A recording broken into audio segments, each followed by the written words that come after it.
Hello students, welcome to my channel Gyan Ganga. Students, स्वागत है आपका हमारे चैनल गंगा पर।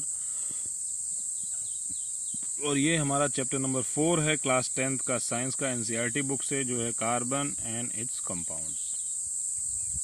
तो स्टूडेंट्स, बताना चाहूँगा कि ये प्रेजेंटेशन क्लास 10th के बच्चों के लिए तो 100% यूज़फुल है, और उनके लिए भी यूज़फुल है जो जनरल साइंस पढ़ रहे हैं या साइंस एंड टेक्नोलॉजी पढ़ रहे हैं, जो बेसिक लेवल की साइंस पढ़ना चाहते हैं किसी भी कॉम्पिटिटिव एग्जाम के लिए। ठीक है, तो ये क्लास 10 के बच्चों के तो काम आएगा ही पूरा, और ये उनके भी काम आएगा जो बेसिक लेवल की साइंस पढ़ना चाहते हैं किसी भी कॉम्पिटिटिव एग्जाम के लिए। देखिए, मैं किसी एक कॉम्पिटिटिव एग्जाम का नाम नहीं ले रहा हूँ, क्योंकि ये बेसिक एग्जाम्स में आती है। कोई भी आप एग्जाम देने जाइए, बेसिक लेवल की साइंस आती है, तो ये सारा आपको वहाँ भी हेल्प करेगा। तो इसलिए इस वीडियो को ज़्यादा से ज़्यादा शेयर कीजिए, सब्सक्राइब, आपको प्रेजेंटेशन अच्छा लगे तो।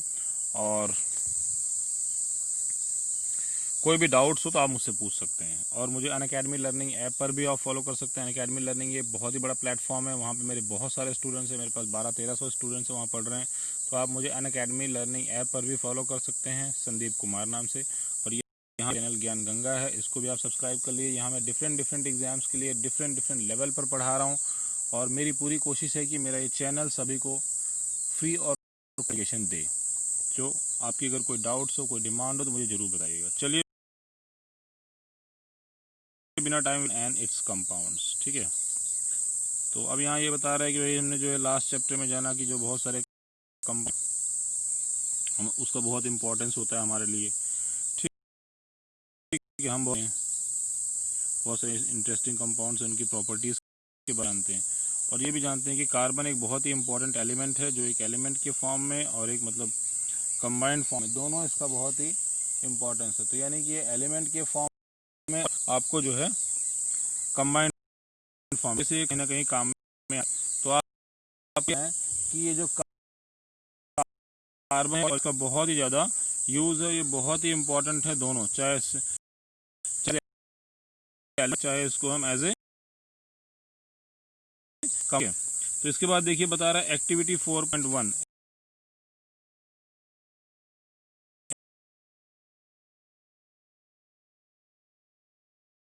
Things made of.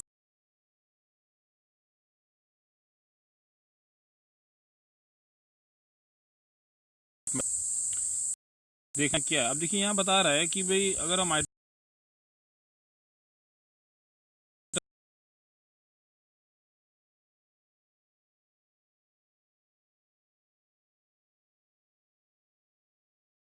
को देख कार्बन के बने होते हैं।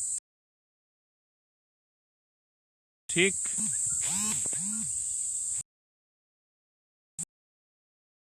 जलेगा तो जैसे मान लीजिए फूड है, जो भी लिस्ट में हमारे तो बहुत सारे चीजें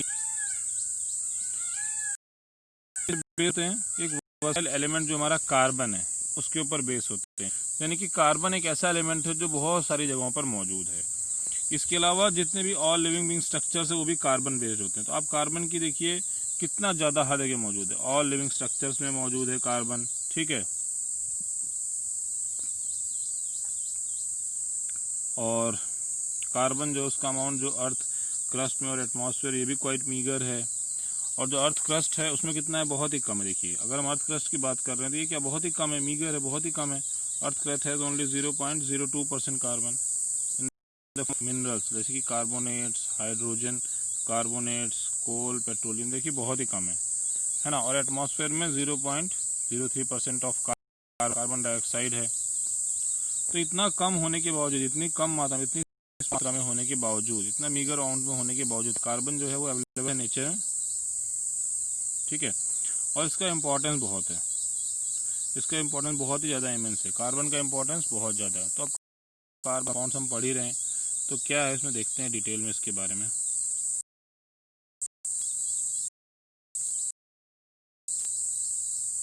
सबसे पहले आ रहा है, अगर हम बॉन्डिंग की बात करें कि भाई कार्बन में बॉन्डिंग की बात कर रहे हैं, कार्बन जब हम बॉन्डिंग की बात कर रहे हैं कार्बन, तो सबसे पहले आ रहा है द कोवैलेंट बॉन्ड। इसको अपने दिमाग में बिठा लीजिए, कोवैलेंट बॉन्ड क्या है। तो जब हम बॉन्डिंग की बात कर रहे हैं तो सबसे पहले आ गया द कोवैलेंट बॉन्ड। ठीक है, प्रीवियस चैप्टर में भी हमने देखा, क्या देखा हमने वहाँ पे, आयोनिक कंपाउंड हमने देखा था। हमने ये देखा कि जो आयोनिक कंपाउंड्स होते हैं उनका हाई मेल्टिंग और हाई बॉइलिंग पॉइंट होता है, वो इलेक्ट्रिसिटी कंडक्ट करते हैं सॉल्यूशन में या मोल्टन स्टेट में। तो हमने पिछले चैप्टर में ये देखा कि भाई जो भी आयोनिक कंपाउंड्स होते हैं इनका हाई मेल्टिंग पॉइंट होता है, ठीक है, इनका हाई बॉइलिंग पॉइंट होता है, ठीक है, ये कंडक्ट करते हैं इलेक्ट्रिसिटी सॉल्यूशन में और मोल्टन में, दोनों। ठीक है, तो अब लेकिन हम यहाँ बात करें बॉन्डिंग इन कार्बन, यानी कि द कोवेलेंट बॉन्ड। हम बात करने जा रहे हैं कोवेलेंट बॉन्ड के बारे में। चलिए इसमें क्या समझते हैं। यहाँ पे अब ये बता रहा है कि हमने ये देखा कि भाई हमें ये पता लगा कि भाई जो भी मतलब बॉन्डिंग होती है आयोनिक कंपाउंड्स में, वो ये एक्सप्लेन करती है कि दीज प्रॉपर्टीज, उनकी बॉन्डिंग से पता लगा होती है आयोनिक कंपाउंड में, उनकी बॉन्डिंग की वजह से ही ये सारी प्रॉपर्टीज इनको अलॉट हैं। तो ये सारी प्रॉपर्टीज इनको कहाँ से मिल रही है, उनके अंदर जो बॉन्डिंग है उसकी वजह से। ठीक है, अब यहाँ पे हम बात करने जा रहे हैं किसके बारे में, properties of some carbon compounds. अब हम कुछ कार्बन कंपाउंड्स की प्रॉपर्टीज को जानने जा रहे हैं, जितने भी कार्बन कंपाउंड्स हैं। So now we are going to talk about the properties of carbon compounds, melting point, boiling point.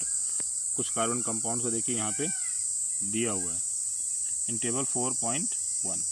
तो ये देखिए यहाँ पे देखिए दिया हुआ है, जैसे हम एसिटिक एसिड की बात करें CH3COOH, मेल्टिंग पॉइंट 290 के है, बॉइलिंग पॉइंट 391 है। ये पूरा टेबल आप देख लीजिएगा। ठीक है, देखिए मीथेन का मेल्टिंग पॉइंट 90 है, बॉइलिंग पॉइंट 111 है। ठीक है, तो ये सारे टेबल वगैरह आप बहुत ध्यान से देख लीजिए, बहुत अच्छे से समझ लीजिए। तो आप ये सब क्या पा रहे हैं यहाँ पर, देखिए आप पा रहे हैं कि जो most of the carbon compounds ये क्या होते हैं, पुअर कंडक्टर ऑफ इलेक्ट्रिसिटी होते हैं, जैसा कि हमने चैप्टर 2 में देखा है। ये चीज़ दिमाग में बिठा लीजिए कि जो भी कार्बन कंपाउंड्स हैं वो क्या होते हैं, poor conductor of electricity. It means they are not going to conduct electricity, they are very poor conductor of electricity, so they are not going to conduct electricity. तो आपको दिमाग में ये बिठा लेना है अपने कि जितने भी कार्बन कंपाउंड्स होते हैं ये क्या होते हैं, ये होते हैं पुअर कंडक्टर्स ऑफ इलेक्ट्रिसिटी, यानी कि बिजली को कंडक्ट नहीं करते हैं। ठीक है, फ्रॉम द डेटा, अगर हम बॉइलिंग पॉइंट और मेल्टिंग पॉइंट की डेटा की बात करें तो हम ये कंक्लूड करते हैं दैट जो फोर्स ऑफ अट्रैक्शन है इनके बीच में ये भी बहुत ज़्यादा स्ट्रॉन्ग नहीं है, आर नॉट वेरी स्ट्रॉन्ग। तो बॉइलिंग पॉइंट और मेल्टिंग पॉइंट से क्या पता लगा, we conclude that the force of attraction between these molecules are not very strong. हम बॉइलिंग पॉइंट और मेल्टिंग पॉइंट के हिसाब से ये जान पा रहे हैं कि इनके बीच में जो फोर्स ऑफ अट्रैक्शन है, इनके बीच में जो फोर्स ऑफ अट्रैक्शन है वो क्या है, बहुत ही कम है, बहुत ही कम है, वेरी स्ट्रॉन्ग नहीं है, इट्स नॉट वेरी स्ट्रॉन्ग। ठीक है, क्योंकि ये कंपाउंड्स क्या हैं, लार्जली ये नॉन कंडक्टर्स हैं इलेक्ट्रिसिटी के। तो हम ये भी मान सकते हैं कि जो बॉन्डिंग है इनके कंपाउंड में, इसमें कोई आयंस नहीं बनेंगे। ठीक है, तो ये भी एक दिमाग में आपकी चीज़ बन रही है कि भाई ज़्यादातर ये जो हमारे कार्बन कंपाउंड्स हैं ये क्या है, कंडक्टर तो है नहीं इलेक्ट्रिसिटी के, they are non conductors of electricity. जब ये नॉन कंडक्टर्स हैं इलेक्ट्रिसिटी के तो आप क्या कंक्लूड कर सकते हैं, बॉन्डिंग इन कंपाउंड्स में ये कोई the compounds does not give rise to any ions. तो बॉन्डिंग की वजह से कोई आयंस भी नहीं बनेंगे, it does not give rise to any ions. ठीक है, हमने क्लास 9th में लर्न किया था कि भाई जो कंबाइनिंग कैपेसिटी होती है वेरियस एलिमेंट्स की और कैसे वो डिपेंड करती है उनके नंबर ऑफ वैलेंस इलेक्ट्रॉन पर। देखिए कोई भी कंपाउंड हो, कोई भी एलिमेंट हो, कोई भी एलिमेंट हो जब वो कंबाइन कर रहा है तो उसकी वैलेंसी ही सब कुछ डिपेंड कराती है, यानी कि जो उसकी वैलेंसी होती है उसी के ऊपर सब कुछ डिपेंड करता है। तो आपको याद रखना है कि वैलेंसी से ही पता लगता है कि भाई कितना कौन कंबाइन करेगा। अब इसका इलेक्ट्रॉनिक कॉन्फ़िगरेशन देखें कार्बन का। तो अगर हम कार्बन के इलेक्ट्रॉनिक कॉन्फ़िगरेशन देखें तो जो एटॉमिक नंबर है कार्बन का वो कितना है आपको पता है, अगर नहीं याद है तो याद कर लीजिए, सब चीज़ें याद होनी चाहिए। जो एटॉमिक नंबर है कार्बन का वो क्या है, 6 है। तो डिस्ट्रीब्यूशन ऑफ इलेक्ट्रॉन आपको पता है क्या बन जाएगा, कितने वैलेंस इलेक्ट्रॉन्स होंगे ये भी आपको पता लग जाएगा, ये आप करके देखिए। ठीक है, कैसे डिस्ट्रीब्यूशन होता है ये सारा आपको पता है कि किस सेल में कितना कितना डिस्ट्रीब्यूट करते हैं, ये सब आपने प्रीवियस चैप्टर में पढ़ा है। तो इसको सबको देखिए प्रीवियस चैप्टर को आप रिवाइज भी करते रहिए, वरना आप यहाँ पे अप्लाई नहीं कर पाएंगे। देखिए जैसे जैसे चैप्टर्स आगे बढ़ते हैं तो जो प्रीवियस चैप्टर होते हैं, जो पुराने चैप्टर्स होते हैं, उनका एप्लीकेशन अगले चैप्टर में आ जाता है। इसलिए पढ़ना बहुत ज़रूरी है। आपको पढ़ते नहीं ना आप लोग वीडियो देखते हैं ना कुछ करते हैं। आप लोग वीडियोज़ को देखिए, इसको ज़्यादा से ज़्यादा शेयर कीजिए। भाई लॉकडाउन का मतलब ये थोड़ी ना कि पढ़ाई नहीं करनी है, पढ़ाई का थोड़ी ना लॉकडाउन चल रहा है, पढ़ाई तो आप कर ही रहे हैं। तो पढ़ाई आप करते रहिए, अपनी पढ़ाई के साथ लॉकडाउन मत कीजिए ना। तो पढ़ाई करना बहुत ज़रूरी है भाई, पढ़ाई करते रहेंगे तभी काम बनेगा। तो इन वीडियोस को सबको ध्यान से देखिए। अब इसमें बता रहा है कि भाई अब जैसे हम देख सकते हैं, हमें पता है रिएक्टिविटी जो होती है एलिमेंट्स की वो एक्सप्लेन होती है, उनकी टेंडेंसी जो होती है कि किस तरह से वो कंप्लीट फिल्ड आउटर सेल्स को ऑब्टेन करते हैं या बनाना चाहते हैं, इसी हिसाब से होती है। कैसे वो नोबल गैस कॉन्फ़िगरेशन बनना चाहते हैं, मतलब फुल्ली उनका ऑक्टेट पूरा फुल करना चाहते हैं, उसके ऊपर डिपेंड करती है। तो बता रहे कि elements forming compound achieve this by either gaining or losing electron from the outermost shell। तो देखिए जो भी आयोनिक कंपाउंड थे, जब हम आयोनिक कंपाउंड्स की बात कर रहे थे, तो जो भी हमारे आयोनिक कंपाउंड्स थे ये क्या करते थे, अपने इलेक्ट्रॉनिक कॉन्फ़िगरेशन को या तो गेन करके या तो लूज करके इलेक्ट्रॉन्स को, तो इलेक्ट्रॉन को या तो ये गेन करते थे और या तो ये लूज करते थे। ठीक है, तो अपनी आउटर मोस्ट शेल को ये फुल कर लेते थे। इससे क्या होता है, in this case of carbon, अगर हम कार्बन की केस की बात करें तो it has 4 electrons in the outer most shell. जैसा कि कार्बन का कॉन्फ़िगरेशन क्या होगा, 6 है ना, तो 2 और ये 4, टोटल 6 ही है। तो आउटर मोस्ट शेल में कितना है इसका, 4 इलेक्ट्रॉन है। भाई ये इसका इलेक्ट्रॉनिक कॉन्फ़िगरेशन हो जाएगा, आपको पता ही है 2 4 इसका इलेक्ट्रॉनिक कॉन्फ़िगरेशन होगा। तो आउटर मोस्ट शेल में कितने इलेक्ट्रॉन्स हैं, 4 इलेक्ट्रॉन्स हैं।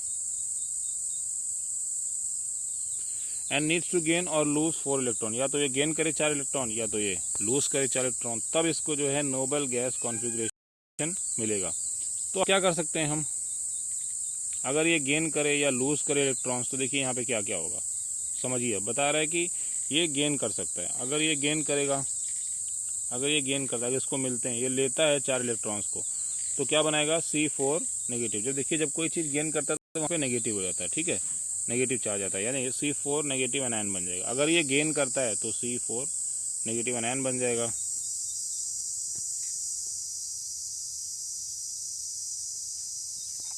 लेकिन यहाँ पे एक चीज़ है, डिफ़िकल्ट हो जाएगा वो न्यूक्लियस के लिए कि वो 6 प्रोटॉन्स को होल्ड करे, मतलब 6 प्रोटॉन्स न्यूक्लियस को ये मुश्किल हो जाएगा होल्ड करे वो 10 इलेक्ट्रॉन्स को, क्योंकि भाई 6 प्रोटॉन्स हैं। तो ये 6 प्रोटॉन का जो न्यूक्लियस है उसको ये मुश्किल हो जाएगा कि वो 10 इलेक्ट्रॉन्स को होल्ड करे, तो मतलब एक 4 एक्स्ट्रा हमारे इलेक्ट्रॉन्स आ रही है, थोड़ा मुश्किल हो जाएगा। First case. सेकेंड केस क्या बोला, अगर ये लूज करता है 4 इलेक्ट्रॉन्स तो C4 पॉजिटिव कटायन बन गए, लेकिन it would require a large amount of energy to remove 4 electrons. तो इसलिए अगर मान लो 4 इलेक्ट्रॉन्स को हमें हटाना भी है तो बहुत ज़्यादा हमें एनर्जी चाहिए था उसको हटाने के लिए, ठीक है, ताकि ये कार्बन कटायन पीछे बच जाए, जिसमें क्या हो 6 प्रोटॉन्स हो उसके न्यूक्लियस में, होल्डिंग ऑन जस्ट 2 इलेक्ट्रॉन, सिर्फ 2 इलेक्ट्रॉन्स को होल्ड करेगा और 6 प्रोटॉन्स होंगे न्यूक्लियस में। देखिए इलेक्ट्रॉन्स और प्रोटॉन्स का कॉन्सेप्ट है, इसी की वजह से सारा ये सब कुछ सिस्टम यहाँ पे इस तरह का बन रहा है। तो आपको यही ध्यान में रखना है भाई, आपको यही ध्यान में रखना है कि किस तरह से ये स्टेबल हो सकता है, क्या बनेगा, कटायन बन रहा है, एनायन बन रहा है, इन्हीं चीज़ों पे आपको सारा फोकस अपना रखना है, ठीक है ना। तो बिल्कुल भी परेशान की जरूरत नहीं, बहुत आसान है ये, एकदम आसानी से इसको हम समझते हुए अपना सारा काम कर लेंगे, बिल्कुल परेशान नहीं होइएगा आप। अब देखिए अगर ऐसा करता है तो क्या होगा, ये हो रहा है। तो अब बात आ रही है कि carbon overcome this problem, carbon जो है इस प्रॉब्लम को ओवरकम कैसा है, कैसे, by sharing its valence electron with other atoms of carbon और with atoms of other element. तो इसलिए ये प्रॉब्लम कोई क्या करता है, शेयरिंग के द्वारा करता है, शेयरिंग करता है वैलेंस इलेक्ट्रॉन की। जब शेयरिंग करेगा तो इसका काम सही हो जाएगा। दोनों केस में क्या हो रहा है, बहुत प्रॉब्लम हो रही है। अगर ये गेन करता है 4 इलेक्ट्रॉन एनायन बनने के लिए तो भी प्रॉब्लम है, अगर ये 4 इलेक्ट्रॉन डोनेट करता है कटायन बनने के लिए तो भी प्रॉब्लम है। तो इसलिए ये क्या कर रहा है, शेयरिंग कर रहा है, ठीक। ऐसा सिर्फ कार्बन ही नहीं, लेकिन बहुत से ऐसे एलिमेंट्स हैं जो मॉलिक्यूल बनाते हैं। यहाँ पे हम कार्बन कंपाउंड्स पढ़ रहे हैं तो इसलिए हम कार्बन की बात कर रहे हैं। ऐसा सिर्फ कार्बन ही नहीं है, ऐसे बहुत सारे एलिमेंट्स हैं जो इस तरह के मॉलिक्यूल्स को बनाते हैं, किसके द्वारा, शेयरिंग ऑफ इलेक्ट्रॉन्स के द्वारा। तो ये शेयरिंग ऑफ इलेक्ट्रॉन्स के द्वारा इस तरह से बहुत सारे मतलब मॉलिक्यूल्स बनाते हैं, बहुत सारे एलिमेंट्स ठीक तरीके से। तो अब बात कर रहा है यहाँ पे कि शेयर्ड इलेक्ट्रॉन क्या होता है। शेयर्ड इलेक्ट्रॉन जो होता है वो क्या करता है, शेयर्ड इलेक्ट्रॉन जो होता है वो बिलोंग करता है to the outer most shell of both the atoms. मान लीजिए जो शेयर्ड इलेक्ट्रॉन है वो किसका हो जाएगा भाई, शेयर है। शेयर मतलब क्या होता है, बांट बांट के ना, तो दोनों में बढ़ जाएगा, यानी कि दोनों एटम्स में बिलोंग करेगा। And lead to both atoms attaining the noble gas configuration, और दोनों ही एटम को नोबल गैस कॉन्फिगरेशन लेने में मदद करेगा। तो यहाँ देखिए शेयरिंग ऑफ इलेक्ट्रॉन का कॉन्सेप्ट आ गया। तो दोनों एटम इस तरह से शेयरिंग करते हैं कि दोनों ही एटम क्या बन जाते हैं, नोबल गैस कॉन्फिगरेशन को अटेन करते हैं। Noble gas configuration, they achieve the noble gas configuration and they become stable. तो before going to compounds of carbon हम देखेंगे भाई सब simple molecules found by sharing of valence electrons. हम देखेंगे कैसे सिंपल मॉलिक्यूल्स जो है शेयरिंग ऑफ वैलेंस इलेक्ट्रॉन से बनते हैं। अब याद रखना, शेयरिंग ऑफ इलेक्ट्रॉन्स हो रहा है यहाँ पे, ना डोनेट कर रहा है ना रिसीव कर रहा है, ना इलेक्ट्रॉन्स दे रहा है ना ले रहा है, मतलब ये शेयर करके कर रहा है। ठीक है, तो स्टूडेंट्स देखिए इसमें हम ज़्यादा नहीं पढ़ेंगे, 2-2 पेज पढ़ेंगे। हमारा फर्स्ट पेज तो कंप्लीट हो गया। इसमें क्या बता रहा है देखिए, थोड़ा सा और कुछ बताएगा। तो सेकंड पेज हम ये 2 ही पेज पढ़ेंगे इस वीडियो में, ताकि हम थोड़ा थोड़ा पढ़ें, ताकि आपको समझ में भी आए, आप पढ़ भी सकें, आप वीडियो भी देख सकें, आप नोट्स भी बना सकें। अब देखिए यहाँ तक हो गया ना, शेयरिंग ऑफ वैलेंस इलेक्ट्रॉन से कैसे बन रहा है। अब यहाँ पे इसके बाद बता रहा है कि जो सिंपलेस्ट मॉलिक्यूल फॉर्म होता है इस तरीके से हाइड्रोजन का, जो इस तरह से सिंपलेस्ट मॉलिक्यूल बनता है वो किसका है, हाइड्रोजन का है।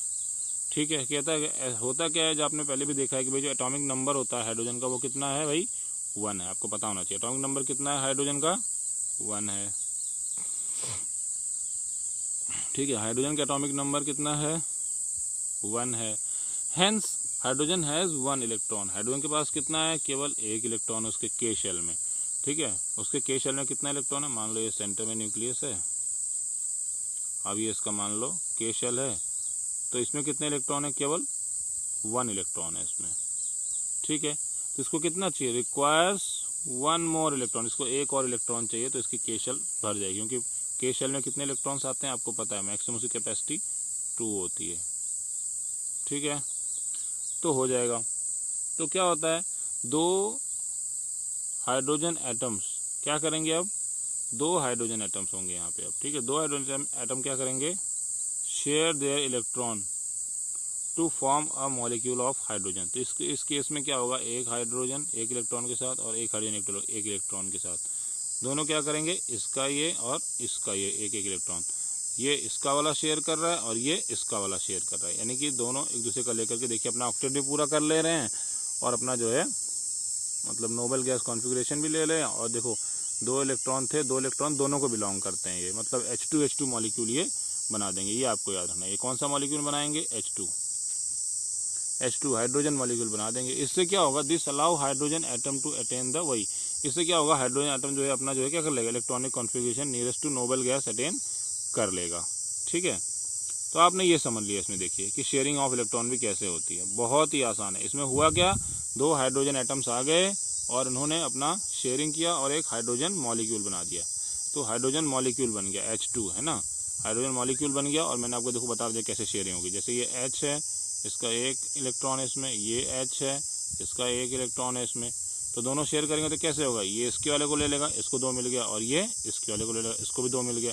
तो ये अपना नोबल गैस कॉन्फिगरेशन अचीव कर ले रहे हैं और स्टेबल हो जा रहे हैं। तो इस तरह से ये शेयरिंग ऑफ इलेक्ट्रॉन करके देखो कंपाउंड्स को बना देते हैं और मॉलिक्यूल ऑफ देखिए यहाँ पे हाइड्रोजन बन रहा है। तो इस तरह से ये शेयरिंग ऑफ इलेक्ट्रॉन कर रहे हैं और मॉलिक्यूल्स को बना रहे हैं या कंपाउंड्स को बना रहे हैं, और फिर क्या हो रहा है, ये अपने आप को स्टेबल कर ले रहे हैं। सबसे बड़ी चीज़ है स्टेबल करना, मतलब कि नोबल गैस कॉन्फिगरेशन लेना, या आप कह सकते हैं कि ऑक्टेट को फुल करना, या आप ये भी कह सकते हो कि भाई ये अब इलेक्ट्रॉन को शेयर कर लिए हैं, अब ये किसी इलेक्ट्रॉन को लूज या गेन नहीं करेंगे, इनका ऑक्टेट फुल हो गया है, इलेक्ट्रॉनिक कॉन्फिगरेशन हो गया है, शेयरिंग कर लिया इलेक्ट्रॉन का, इनका ऑक्टेट फुल है। ठीक है, या इन्होंने नोबल गैस कॉन्फिगरेशन ले लिया है, नोबल गैस कॉन्फिगरेशन इनर्ट, अब मतलब ये किसी के साथ रिएक्ट नहीं करेगा, मतलब इसकी कैपेसिटी खत्म हो गई है लूज करने की या गेन करने की इलेक्ट्रॉन्स को। जो इसकी मैक्सिमम कैपेसिटी थी उसको उसने अटेन कर लिया। अब ये इस कंडीशन में नहीं है कि फिर से कोई रिएक्शन करे, ये अनस्टेबल हो जाता है, फिर ये मतलब स्टेबल हो जाता है, मतलब ये इनर्ट हो जाता है, मतलब अनरिएक्टिव हो जाता है। ये अनस्टेबल नहीं होता है, अनरिएक्टिव होता है। तो ये स्टेबल हो जाता है। ऐसा करके क्या करता है, अपने आप को स्टेबल बनाता है। मेरे मुंह से गलती से निकल गया अनस्टेबल। तो ऐसा ये लोग क्यों करते हैं, ताकि ये क्या कर सकें, स्टेबल। देखिए यहाँ लिख भी दिया मैंने, ऐसा इसलिए कर सकते हैं ताकि एक स्टेबल इलेक्ट्रॉनिक कॉन्फ़िगरेशन ले सकें और एकदम स्टेबल रहें और इनर्ट रहें, मतलब कोई भी रिएक्शन ना करें। ऐसा करते हैं ये लोग शेयरिंग करके। तो स्टूडेंट्स, ये 2 पेज हमने डिस्कस कर लिया है आज। इस 2 पेज को आप अच्छे से पढ़िए, समझिए। ये चैप्टर नंबर 4 है, कार्बन एंड इट्स कंपाउंड्स। तो स्टूडेंट्स, इसको सबको अच्छे से पढ़िए, वीडियो को पूरा देखिए, समझिए। कोई डाउट्स हो तो पूछिए। और वैसे मैंने एक एक शब्द, एक एक लाइन पूरा समझा दिया है, लेकिन अगर फिर भी आपको कोई डाउट हो तो आप पूछिएगा। और आपका डेली का होमवर्क क्या है, आपको चैप्टर रीड करना है, क्वेश्चन आंसर सॉल्व करना है, जो भी डाउट हो पूछना है, वीडियो को पूरा देखना है, 1 बार नहीं 2 बार देखो, क्योंकि आप लोग वीडियो देखते नहीं हैं। ठीक है, इसको देखिए। वीडियो अच्छा लगे तो चैनल को सब्सक्राइब भी कर लीजिए, और अच्छा लगे वीडियो तो दूसरों को शेयर भी कीजिए, ताकि नॉलेज सबके पास तक पहुँच सके। भाई, नॉलेज एक ऐसी चीज़ होती है जो अपने पास दबा के नहीं रखनी चाहिए, सबको बांटनी चाहिए। नॉलेज बोलते हैं ना, ज्ञान बांटने से पड़ता है। ठीक है, तो आपको ये ज्ञान बांटना है, ज़्यादा से ज़्यादा लोगों को इसको शेयर करो। तो स्टूडेंट्स, इसी के साथ ये प्रेजेंटेशन यहीं ख़त्म होता है। मिलेंगे नेक्स्ट प्रेजेंटेशन में। Thank you.